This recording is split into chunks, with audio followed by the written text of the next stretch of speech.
My name's Abby Rosenstein, and I'm going to be showing you StockTrack shareholder accounting software today. And this software is developed and supported by the company I'm with, Fig Tree Software. What I'm going to show you today are the basics of using StockTrack, how you can handle transactions, how you can handle dividends, etc. The software has many, many features, and we're not going to see everything in the system today. There's just not enough time. If you have questions as we go through, right now you are muted, but I will unmute you at certain points during the demo, and if you have questions or particular things you do want to see, I probably can do that for you. And I hope as we go through StockTrack, you're going to see what some of the advantages are of using the software. As I said, we'll be taking a look at the basics. Some of the things we'll be taking a look at: the help system, information kept about shareholder and certificates, how transactions are handled, cost basis information, printing certificates, dividends and splits, cash dividends in particular, how proxies are handled, some of the many reports in StockTrack, some of the mailing tools in StockTrack as well. So with that, let's go ahead and take a look at StockTrack.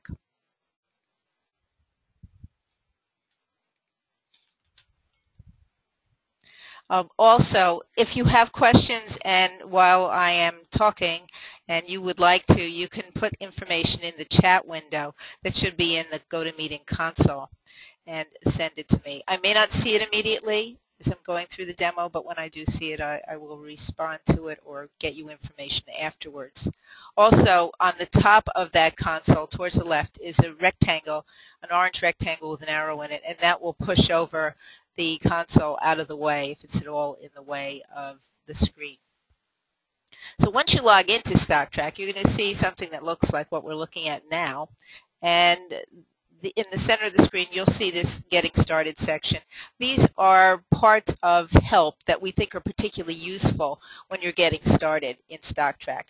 StockTrack help is context sensitive, so on each screen there's a button that will give you access to the help about that screen, but we think these particular topics, such as an overview of the system, how you set up users, etc., is helpful when you're getting started. When you're tired of seeing it, you can say, do not show at startup. You can close it at any point. Then towards the top in the screen area are some power buttons, as well as the name of the company that you're currently in or currently using. StockTrack is multi-company, and you can handle the same cost of the license cost any number of companies that you like.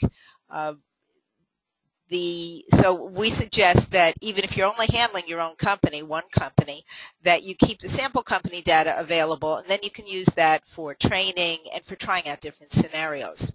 And then at the top are the menus, and the menus get you to everything in StockTrack. I'm just going to go across quickly to give you an idea of what kind of information or what kind of things you do where, and then we'll come back and take a closer look. This pipeline section handles the logging and the whole process of handling transfers, replacing lost certificates, and any of the basic transactions are handled through here. Next section is information about your shareholders and their holdings. Next section are some other kinds of transactions, such as retiring certificates. And then there is the dividend and split section, and of course we'll be looking at that, as I said, for a cash dividend. This next section, DTC Fast, is part of our advanced system, and unless you're a fast company with DTC, it's not something that you'll need. If it is something you think you need, you can let me know. I can tell you and get you information about the advanced system. Dividend reinvestment is a part of the basic StockTrack system. I have it turned off in the demo. I don't usually go into it just because of time constraints, but you'll have it as part of StockTrack. You can choose to use it or not as you wish.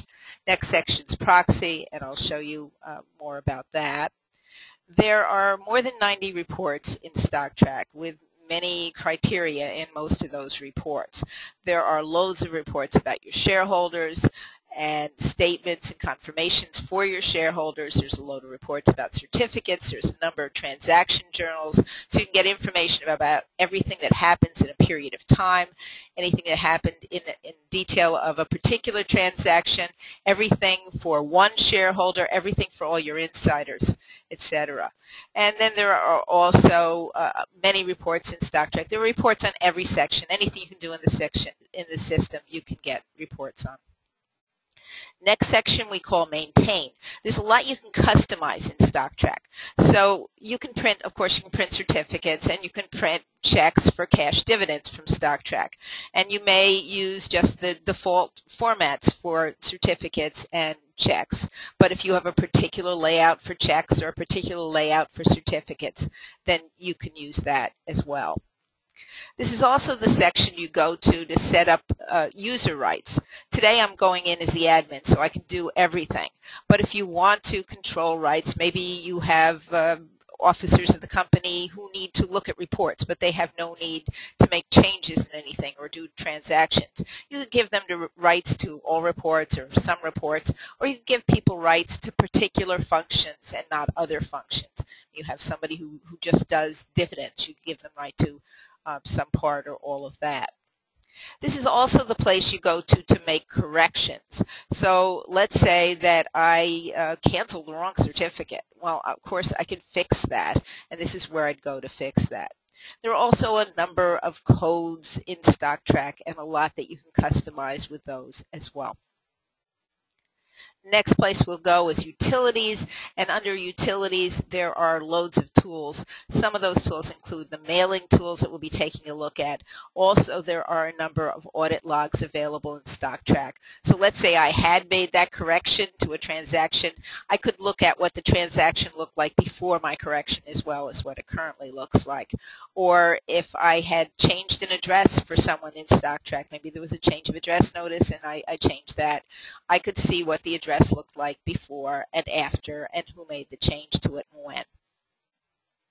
Next section is help. As I said, help is context sensitive in StockTrack, so each screen has a help button on it, but of course I can get to all of the help from the help screen. We keep all of our documentation in these help files, and that allows us to make sure that you always have the documentation that goes with the current version of StockTrack. We will, of course, update that every time there's a new version of StockTrack. And we typically update StockTrack several times a year. We add new reports, we add new features and functions to it, and you have the rights to those as long as you're up to date on support. So I'll start over here at shareholder. I clicked on the shareholder, and I'll click on the binoculars to find a shareholder. You could search lots of ways for shareholders. You can search by any part of the registration name. So if I happen to only know the name of the second person on a certificate, I can search by that or by their last name. I could search by any part of an address. If I only knew the city or I was looking for everybody in some state, I could do that. I could search by phone number, tax ID, and internal shareholder ID. I'll bring up one of our demo shareholders so I can show you a little bit more about the information we hold. On the top is registration information. So this is Edward and Jane Smith as joint tenants. And the only other required information is an address. Other information that you can keep is, of course, Social Security number information, and then the TIN name or the tax ID name if it's different than the name on the certificate. If, for instance, this was a custodial account, then you might want to put the name that should go on tax reports here. If the name is the same as the name on the certificate, you just leave this blank, and the system knows that if this is empty for tax reporting, it should use the name on the certificate. Same thing is kind of true for envelope name and letter salutation. If you had something special you wanted to use for your letters or envelopes, you could put it here. But if you are just going to want to use a default, the name on the certificate, you just leave that empty. There's a place for several phone numbers, several email addresses, and a second address here as well. As you see, there are several tabs of information. Next, we'll take a look at this next tab called Other, and on top is beneficial owner information. So let's say Edward also owns shares in his own name, besides with Jane, and maybe also other shares with someone else. Then for some of your reports, you might want to see that combined ownership, and beneficial ownership allows you to do that. For S corporations, family ownership or extended family ownership is very important information, and you can keep that here as well. And then sponsors is just another way of combining for reports. This next section is for direct deposit. StockTrack will create the Nacha formatted ACH files for you for your dividends and for your cash dividends. So if you're using direct deposit, this is where you'd put the account information for your shareholder. Next section is insider ownership, so you can keep track of whether a shareholder is an employee of the company, an officer, director, or owns more than a certain percentage of the company. And then on this right-hand side, we have lost shareholder information for achievement purposes. Also on the bottom here, we have the statement for this year and last year. So if I select to see the statement, and of course the statements you can from the report section, you can get to statements for everybody. You can say, I want to print out statements for all of my shareholders who own shares on a particular date. And this is just a shortcut to get to the shareholder you happen to be looking at on the shareholder screen. You can put your own logos on this. This is set up so that it prints to a form that will fit nicely in a number 10 window envelope. And you have some control about the sections that print on this, but by default it will show what they own at the beginning of the period, any additions and reductions to their ownership during the period, any stock or cash dividends would show up, what they owned at the end of the period would also show up. And the additions, reductions, and the dividends, the sections would only show if there was something to go there. Then this next section is called user-defined info and notes. And in this top section, you can add notes, and you can have any amount of lines of information here. So you can have thousands of lines of free-form notes about your shareholder. And then there are also system notes. So for instance, you can mark that a shareholder, that you don't allow transactions for a shareholder for some reason, and if you did that, then it would show the date that happened, who marked it that way, and why they did it. So of course you can do that or undo it, and would show why it was done and why it was undone. On the right-hand side are user-defined fields, and there are 10 of them. You can call them whatever you like. So for instance, I call this first one cell phone and this one account number for purposes of the demo, but you could have a different caption here if you like. Any information that you keep here is available for reports and also available to for mail merge. And then this next section is called linked documents. And in linked documents, you can attach documents. You keep documents, maybe letters you get from your shareholders. Here or any documents related to them. Here I'm saying that this might be a form that this shareholder filled out and that we scanned into the system and saved with it. And there could be any number of forms here, and it can be any kind of form that can open on your computer. So this is a PDF, but it might be an Excel spreadsheet or a Word doc, anything. And besides being able to keep information like this with the shareholder, you can also attach information to a particular certificate or a particular transaction, and also to a particular piece of correspondence. You can keep correspondence information here as well. Before I go on and show you the certificate information, let me just unmute you here and see if you have any questions that I can answer before we go on. Let me know. I do have one question. Sure. We have some shareholders who hold their shares in IRA, in an IRA. Sure. Is there a way that we can define that as because we have to kind of be able to have a report? Yes. Yeah, you definitely, there are registration types. See this thing where it says registration? IRA is one of the registration types, so that's kept with it, so you can keep track of whether you've got a corporation as a shareholder or whatever IRA, joint tenants, whatever. Oh, that's great. Okay. Okay, I'll go on and show you the information we hold about shareholders. Right now I'm not hearing much background noise, so I'll leave you unmuted. So if there's a question in between, you could interrupt me and ask. So I'm going to click on certificates, And this is the holdings of this shareholder. On the top, we're seeing everything that this shareholder holds now or has ever held. And of course, there are loads of reports in StockTrack, so you can get this information all kinds of ways. But on the shareholder screen, you can see everything that they've ever held. And as I go through this, you can see more detail below. For instance, you can see right now that this certificate 16 I'm looking at was marked lost or stolen, and who marked it that way and when. And if I go a little further, I can see that certificate 21 was a replacement for certificate 16. So I can see everything they've ever owned over here. And on the right, I can see a summary of the number of shares that they currently owned. And I'm set up just to show we're looking just at certificated holdings here, but if there were book entry holdings or separate other classes of holdings, all of that would show here as well as any cost basis information we'd see on the tax lots, and if there were documents attached to particular certificates, we'd see that here. The next thing I'm going to do is show you a transfer. So the Smiths have decided to sell 250 shares of this 400 share certificate number 9 to Beverly Venice for $55 a share. So I'll show you how that would happen. So we'll close this. And we would go to the pipeline and we'd log this transaction. So it brings up ready to enter what's going on. It defaults to being to showing the current date and time as the date and time I received this transaction. And I could change that if I needed to. I don't need to put any other information in here except to say that this is a transfer. Well, it defaults to a transfer. If it was new issuance of shares, I'd mark it that way. Or if I was replacing lost or stolen or damaged certificates, I'd mark that. But all I need to do is, if my date is right, is click Save.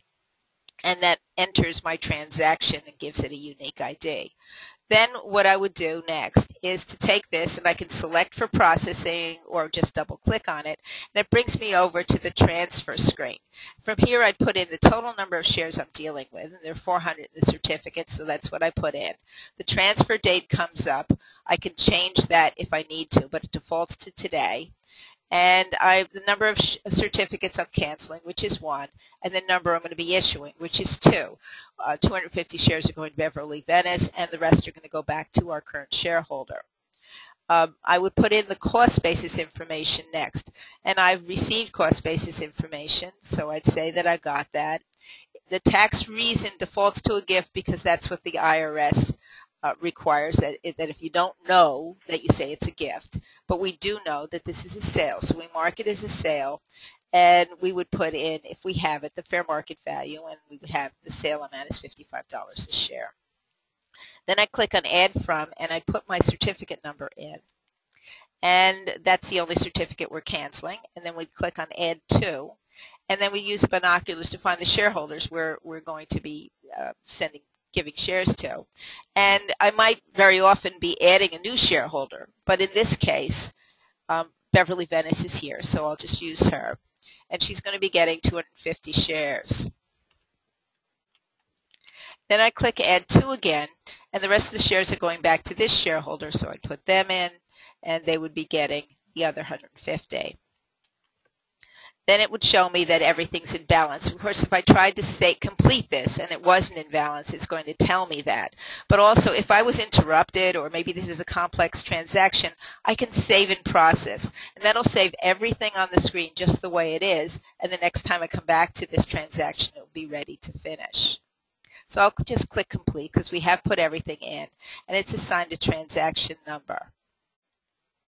That brings me back to the log screen. Now it's called Pending Transactions, and the item that I'm highlighting, there could be more than one item if I was working on several items. This highlighted item is showing that it's ready to print, or ready to print certificates. So I can double click on it again, and it's going to bring up the print certificate screen showing me the transaction waiting to be printed. So I can select it to be printed. There could be one or more waiting to be printed. And I can, from here, take a look at the unissued shares journal just to make sure that the certificates I'm going to be printing are what I expect. So it's just showing me that who they're going to and the amounts of shares, and all of that looks good. So I will go on, and I can next go to the print certificate screen. it's going to come up with the next certificate to be printed. But maybe that certificate was damaged or destroyed in some way. Maybe it got water damage or something.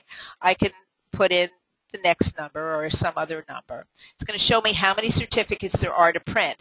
But if I want to print them in smaller batches or one at a time, I can change that number and come back to the screen and do the rest. And then I can go ahead and print my certificates. Just telling me to make sure I put it in the printer. Then a confirmation screen comes up to show me what certificates should have printed and how many shares. If for some reason I printed on the backs of the certificates or on plain paper instead of going to the right printer or something, I could reprint from here. But I'll confirm that everything printed okay. That'll bring me back to the pending transaction screen one more time. This time my transaction says ready to make available. I double click it and it brings me to the screen where I can say that I sent this out. Now the only thing I need to do, it shows me the current date and time is the date and time I sent it out. I'm going to send it out, but I can change that if I need to. If I want to, I can get mailing labels from here or a log sheet of the information on this transaction or a cover sheet to go out with the documents or one of a couple of reports. I'll just save it. And then I'm finished. When I exit this screen, it's off of the pending transactions and I'm all done.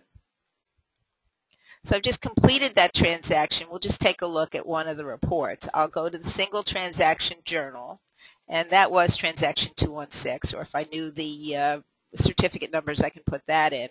Just take a look at this one format of report. There's more than one format of this report. There's some criteria you can add to it. You can see cost basis, etc. if you like. Just make it a little bigger. So this is just showing us that this was a transfer, when it occurred, whose certificates were canceled, and what certificates they were, and what was issued. If I want to, I could export this directly to email or to a PDF from here. Before I go on to show you a cash dividend, any other questions I can answer so far?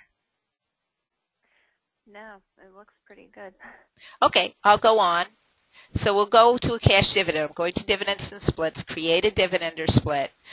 From here, you could set up a cash dividend, a stock dividend, an incremental or replacement split, or one of a couple of S corporation distributions. Those S corp distributions are the same as a regular cash distribution, except they have some choices of the way that state tax would be entered, just based on what some companies, what some S corporations need to do.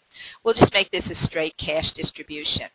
We would need to put in the record date, because that's the date that shareholders, if they own shares on that date, then they are going to participate, and the pay date, and that's just the date of our check, and we'll just make that today.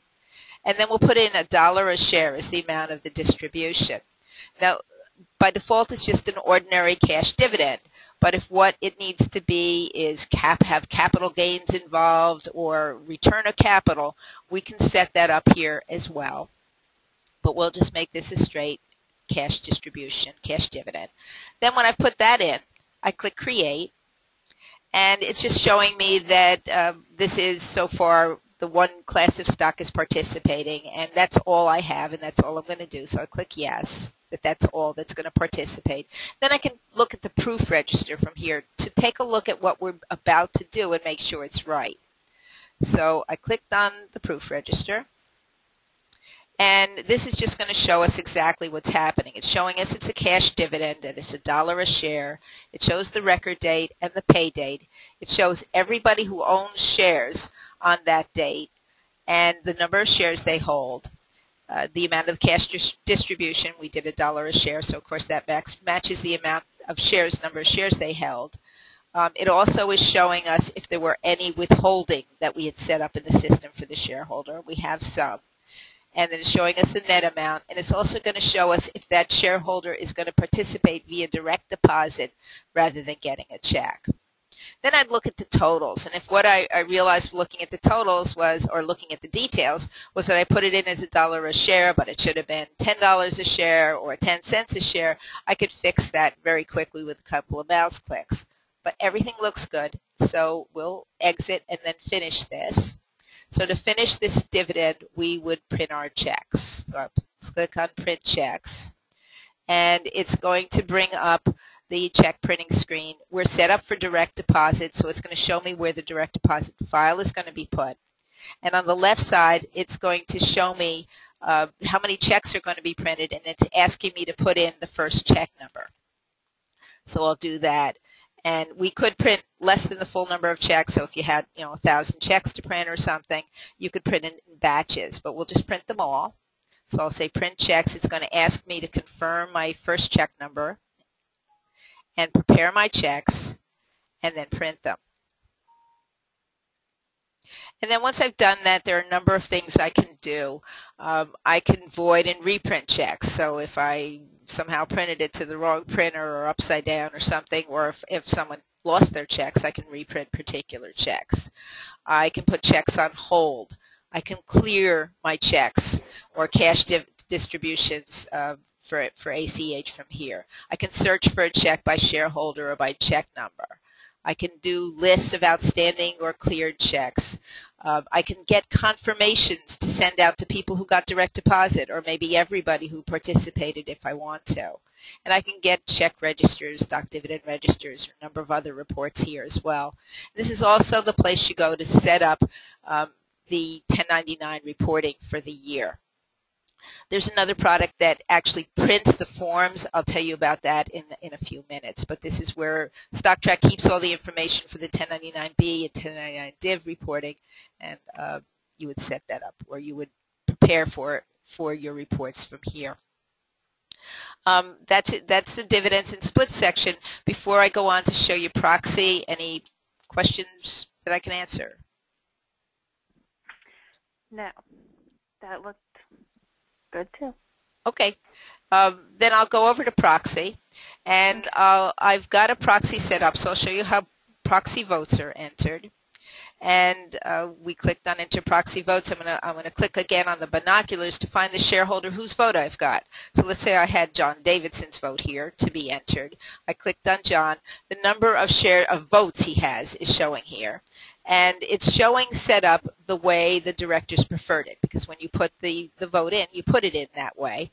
So our directors are for all our director candidates, and our issues are for the first issue, against this second issue. But of course, John may be voting different for any of these, so of course I can move his vote. And then once I've got it the way he wants it, I would click on cast vote, and his vote is cast. And then I can go ahead and do enter the votes for other people, the shareholders. And then, of course, in proxy, I can get a number of reports from here. I can get a votes cast report in detail or summary. I can get a calling list, a contact list of all the shareholders and their contact information of the people who haven't voted. I can get a voting status report, a sign-in sheet for the annual meeting as well. And then usually let me show you some of the mailing tools, because of course proxy season is one of the times that companies are often doing mailings. But we think that the ease of handling mailings from StockTrack is a reason you might want to do them a lot more often. We'll click on mailing labels. This is one of our tools. And for mailing labels, you can get one of a large number of forms of mailing labels, and you can also customize labels if you want to. There's a lot of criteria here, and you can use that, but by default, if you just say print labels, you'll get labels for everyone who owns shares today. But if you want to, you go to a different date, or you want to change the order of the labels, or you want labels for a particular person, or you want to put the ID or the number of votes on a label, or get labels for both addresses, or say whether you should, if there are two addresses, whether they should go, the mailing should go to the mailing address or the certificate address. So there's loads of choices here for how you decide or who you're going to mail to, which of your shareholders you're mailing to. So that's one of the tools for mailings. And then besides that tool, there is also letters and forms. And on letters and forms, you see that the criteria is the same as on the mailing labels. Here we have some very, very simplistic startup forms that you can use to build forms or start from. And I did that with one I call yearly letter for the demo. and you can modify any of the forms, and then you can modify your forms as well. I'll just preview that. So you can have any kind of graphics on it. So you can have logos, you can have signatures on it. Then of course it's the body of the letter or body of the form that you have, and the forms of course could have underlines and any other graphics that you like as well. Then of course it's going to have the name and address of each of your shareholders ready to be sent. There's also an optional tool called PDF Blaster that would allow you to email to people who prefer email at the same time. So clicking the PDF Blaster button, if you're using PDF Blaster, will email to everyone who wants email, and at the same time print out any forms for anybody who prefers to have it go to their street address. And then the third tool for mailings is called Export Merge. Here you've got the same kind of criteria as you had on mailing and on mailing labels and on letters, but here you can pick from all the information about shareholders, about certificates, and about cost basis to put in an Excel spreadsheet or a couple of other kinds of formats of files. So I can pick everything, or I'll unselect everything and pick just a couple of pieces of information. And basic mailing address and the total number of shares, we'll say. And then I could click process, and I'd get a spreadsheet with whatever information I asked for. Now I'm hearing a little background noise, so I'm just going to mute you for the moment. And I'll unmute in just a minute. And from here, you could use this as an ad hoc report because you've got so much information about shareholders and their holdings. But this also can be used for a mail merge file with Word. So you could use this for mail merge as well with Word, or you could set up and have the email address in there and use it with email. Okay, so let me just show you one report before we finish up. We'll take a look at a shareholder report. There are many of them. This is a simple report, but it has, as many of the reports do, a good deal of criteria. So I could use my user-defined information to limit this report. I can say whatever as of date. I can change the order the report prints. I can say I want only shareholders who own at least a certain number of shares, or even less than a certain number of shares, or I can show the percent of ownership on this report. I can show it based on combined holdings by beneficial owner as well. I just added show percent of ownership. So we'll preview that report. And of course we asked for percent of ownership, so I can see that. I see the number of shares held. This, as I said, is a simple report. Just shows the shareholder name and address, whether they're an officer or director of the company, and total number of shares and percent of shares. And of course, again, I could export this directly to email or to a PDF if I like. And then besides that, this and many of the reports have an option to view in Excel as well. So I can get this same information in an Excel format if I prefer to look at it or work with it further that way. Okay. There is a tool in StockTrack called the Import Wizard that helps you bring in data from other systems, and you can use that for the first 90 days that you use StockTrack to bring in data from your system. So that's what we call the Import Wizard. It's a mapping tool, and it's very good at bringing data from many types of systems. I'll tell you a little bit more about that when we go back to the slides. I'm going to unmute you again, and if you have questions or something that you wanted to see before we go back to the slides, this would be a good time to tell me. I had a question about the filings for the lost certificates. I saw in the documentation, I'm looking for it now.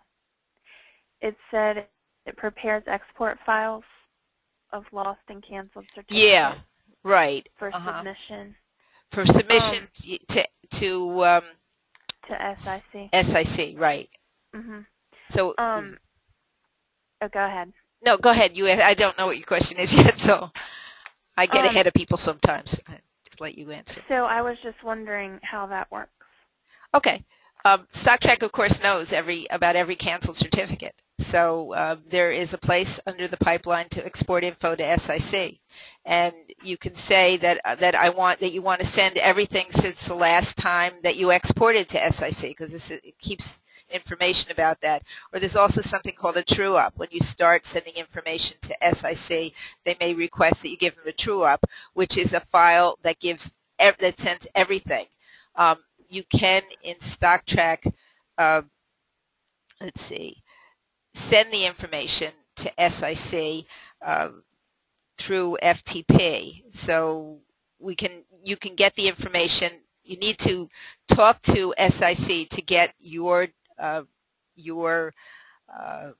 correct login and password information, but you can put that into StockTrack and send it. You can also create the export file to be sent or manually to SIC if you want to. Okay. Okay. Okay. I'll go back to the slides. Okay. Then from here, we did take a look at the import, or I mentioned the import wizard, and I talked to you about user rights and 1099 tax reporting. And I'll show you a little bit more about what that tool is that handles the printing of the forms. Every year those forms change, so we use a separate tool to handle that. And I hope that as I went through the system, you got an idea of some of the advantages of using StockTrack. And here's some information about the pricing of StockTrack. The one-time license fee for the system we're looking at, the basic system, is $5,600. There's a $790 annual license renewal and software support fee. This covers all the updates to StockTrack. As I mentioned, we do several a year, and we add new features, new reports. And it also covers all of your support, email and phone support for the product. So call whenever you like, ask whatever questions you like. Options that are available for StockTrack, as I mentioned, the tax reporting product costs about $200 a year if you need it. So if you need to do 1099 div or 1099B reporting, we ask you in the fall if you need that product, and you can let us know then for each year. Then there's also the PDF Blaster tool that I mentioned, which automates emailing to shareholders on some of the confirmations and your letters, etc. So if you want to send that way through StockTrack, then that's a tool that's useful. There's a little bit more information later in the slides about pricing on that. There's also a fractional shares module. If you need to keep fractional shares, by default StockTrack keeps whole shares, except in dividend reinvestment. In dividend reinvestment, we keep fractions. But if you need fractions for your regular shares, not in dividend reinvestment, then you might need this product. There's also internet access available for StockTrack in a product we call iStockTrack that will look directly at your information in StockTrack and let your shareholders see what they hold. You can optionally allow them to vote their proxy online with that as well. And how much is that product? I'm going to show you. It's going to be in the slides in a minute. So I'm sorry. No, not a problem. It's just that I never can remember, so it'll be easier if we go to that. There's also an advanced version. It's typically used by commercial transfer agents. The features help them with their SEC reporting and cross-company reports. And there also is an import wizard license, which you don't need for bringing in your own data, because we allow that for the first 90 days. But some companies need to or want to. They get big lists of new shareholders, for instance, and they want to have the import available forever. So there's also a tool, an import wizard license as well. Your next steps, you can start working with StockTrack as soon as you like, because there's a full version available online. And it's free. Its only limitation is it works for 30 days. But you can start using it, and you could actually put your own data into it if you like to, and you can continue to use it. Once it's licensed, your data will still be there. You can also talk to one of us about what your particular issues are and how what your data is, etc. And we can also help with the imports as well. On this screen, we've got some of the systems that people have transferred from their data from into StockTrack, and as you see, it is a pretty good list. And then I'm some sorry. information, about our, was there another question? Did you have a question? No, no. Oh, okay. That's Then okay. there's some other information about pricing. And I'm going to provide the slides to you. So the PDF Blaster pricing is about $250 for one person, one user per year. No, this is the one-time fee for it, and then per year is $50 per user per year. So this is not an exact fee. This is, again, from another publisher, but it's very close to this. It's within a couple of dollars of that. There's also an option called Action Docs, which has a little bit more security than regular email. And that allows people, instead of getting their documents in email, they get access to a secure site to pick up their documents. There's an additional charge for PDF Blaster for that service. And besides PDF Blaster, this is the iStockTrack information. There's a base price on the iStockTrack, a one-time fee of $2,500 a year. $2,500. Excuse me, I'm talking too fast for myself here. It's a one-time fee of $2,500 and then $500 annual support and maintenance fee for using that tool. And other questions? This is just information about how to get in touch with us, and also about our site, StockTrackSoftware.com. We can get additional information. And I'll be happy to answer additional questions now, or you can contact us with any questions that you have. You answered about the internet option. And is there a cost for helping us with the conversion? There's two ways you can do it. There's not a cost to helping you use the import wizard, if we can talk you through it. But we also do the service of doing the import for you, and then there is a cost. And the cost depends on your data. We really kind of have to look at it to give you a price. It starts at, say, $700 and might go to a couple thousand depending on how organized the data is. Okay.